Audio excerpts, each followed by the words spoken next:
So 2009 was the last time I saw Tut. And when me and my cousin went up there, because I was up there, did a few speaking engagement, and we went to see him.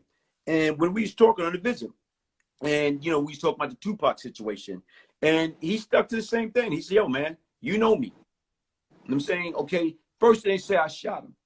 Okay, I know Tut. I done been around Tut for years. Tut will whip your behind, but he's not going to shoot you.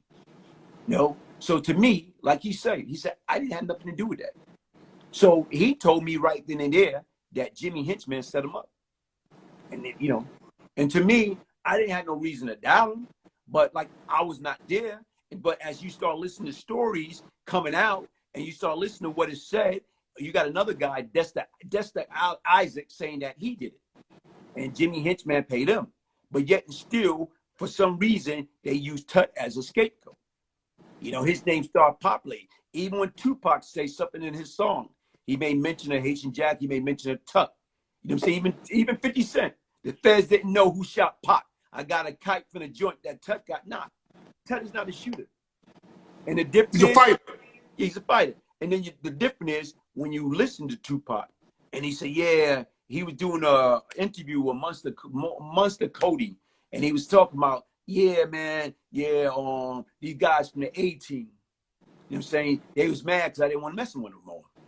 So you listen to that. By 94, 95, the A-team been gone, man. The A-team probably disassembled like 90, 91.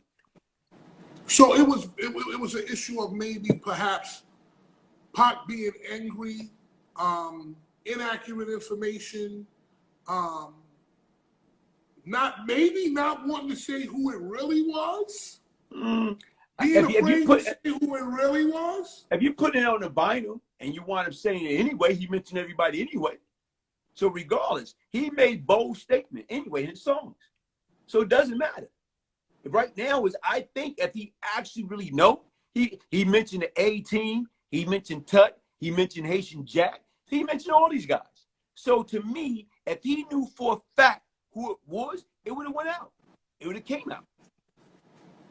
He had no idea. Basically, that's the way that you're putting it, is that he was just fucking throwing. Tupac was just throwing shit at the wind to see what's going to fucking come up. You having rumors, people in your ear, people trying to befriend you in the New York State Penitentiary because you pop. People coming up on you like, right now, because if you get out, or right now you could hook me up with something. So they in his ear. So they tell him anything that he think he probably want to hear. And that's the difference. But here's the problem with that. And listen, it's over, it's done. But here's the problem with that. You're implicating certain people. If you say Jimmy Henchman, but Jimmy didn't have nothing to do with it, he's got to walk with that shit forever. If you say Tut did something, but he didn't do it, you got to walk with that forever. If you say Haitian Jack did something, but then they find out Haitian Jack didn't do nothing, Haitian Jack got to walk with that shit. And they said they couldn't find nothing on it. So basically the man is, that's the worst kind of slander ever, I guess. It is, because right now is it never will really be fully cleaned up. Only thing going to happen is, and that's what you have when you have all these interviews and people saying that they was there and they giving their version. It's always three sides of a story. And that three sides of a story is, okay, your story, his story, and the truth. Fatman Scoop. Go to Fatman Scoop on Instagram or Instagram TV to see the full interview.